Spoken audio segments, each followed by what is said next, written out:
Bienvenue.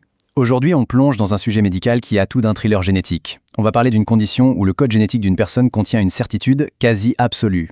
C'est un voyage au cœur de nos cellules pour comprendre comment un tout petit gène peut dicter un destin. Alors, partons de cette question qui est simple, mais assez vertigineuse.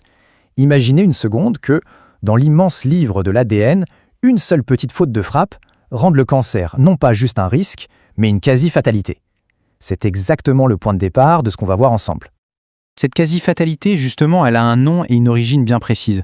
Pour comprendre ce mécanisme implacable, il faut vraiment se pencher sur un seul gène, celui qui change toute la donne. Et voilà le nom de cette condition, la polypose adénomateuse familiale, qu'on appelle aussi PAF. C'est une maladie héréditaire, donc transmissible, qui est causée par la mutation d'un gène bien spécifique, le gène APC. Le problème, c'est que cette mutation, elle déclenche une croissance totalement incontrôlée de polypes dans le côlon. Et on parle de centaines, parfois même de milliers de polypes. Et le point vraiment crucial, c'est que sans intervention, cette prolifération mène inévitablement au cancer. Ce chiffre, une naissance sur 10 000, ça peut paraître rare. Mais en fait, ça signifie que des milliers de familles dans le monde vivent avec cette épée de Damoclès génétique qui se transmet de génération en génération. Mais alors concrètement, qu'est-ce qui se passe à l'intérieur du corps? À quoi ça ressemble cette marée de polypes? Des médecins qui font des coloscopies chez ces patients utilisent une description très visuelle. Le côlon n'est plus lisse du tout. Il est littéralement tapissé de polypes, tellement nombreux et denses que ça ressemble à un tapis de haute laine. C'est une image qui est assez frappante et qui montre bien l'ampleur du phénomène. Et ce qui rend cette maladie si redoutable, c'est sa chronologie qui est vraiment implacable. En moyenne, les polypes commencent à apparaître dès l'âge de 16 ans. Et si on ne fait rien, le cancer, lui, se développe en moyenne autour de 39 ans. C'est une véritable course contre la montre qui démarre dès l'adolescence. Et voilà, le chiffre qui résume toute la gravité de la PAF. Le risque de développer un cancer colorectal si la maladie n'est pas prise en charge, ce n'est pas 50 ou 80%, non, c'est 100%. C'est une certitude. Et c'est pour ça que la prévention et le traitement sont absolument vitaux. On pourrait croire que tout se joue dans le côlon, mais en réalité, pas du tout. La mutation du gène APC a des répercussions bien plus larges et elle se manifeste parfois de façon surprenante dans d'autres parties du corps. Par exemple, des tumeurs osseuses bénignes, qu'on appelle des ostéomes, peuvent apparaître. Le plus souvent, c'est sur le crâne ou la mâchoire. On retrouve aussi souvent des anomalies dentaires comme des dents en trop ou des dents qui n'arrivent pas à sortir correctement. Ce sont des petits signes qui peuvent alerter bien avant les problèmes digestifs. Et même au niveau des yeux, on peut observer des lésions très spécifiques sur la rétine. Souvent, elles sont détectées lors d'un simple examen chez l'ophtalmo et ça peut être une toute première piste vers le diagnostic.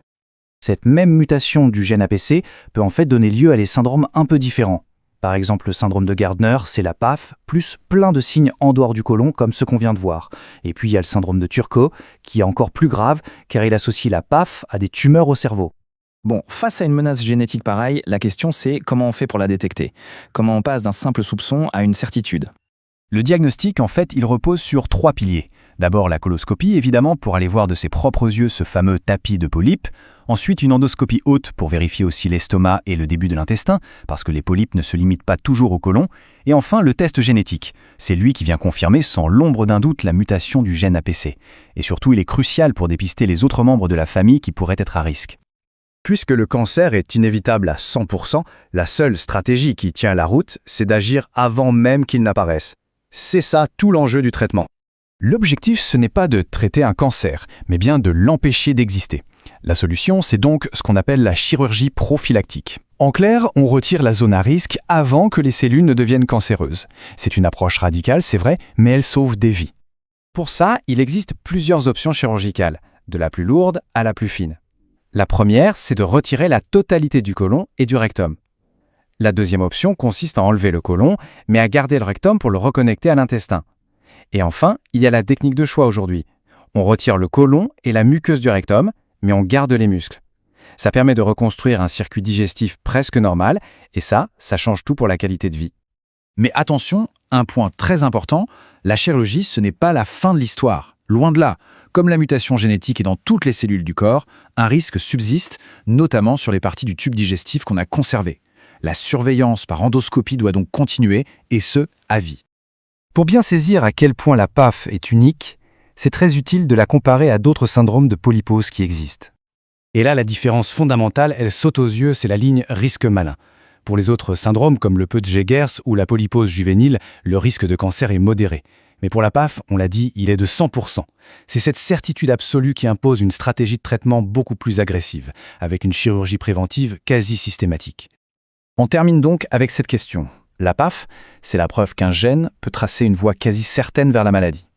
Mais c'est aussi la preuve que connaître cette voie, grâce au diagnostic précoce et à la médecine préventive, ça permet de changer complètement la destination finale. La génétique devient alors moins une fatalité qu'une sorte de feuille de route, une carte qui nous indique précisément où et quand agir pour déjouer le destin.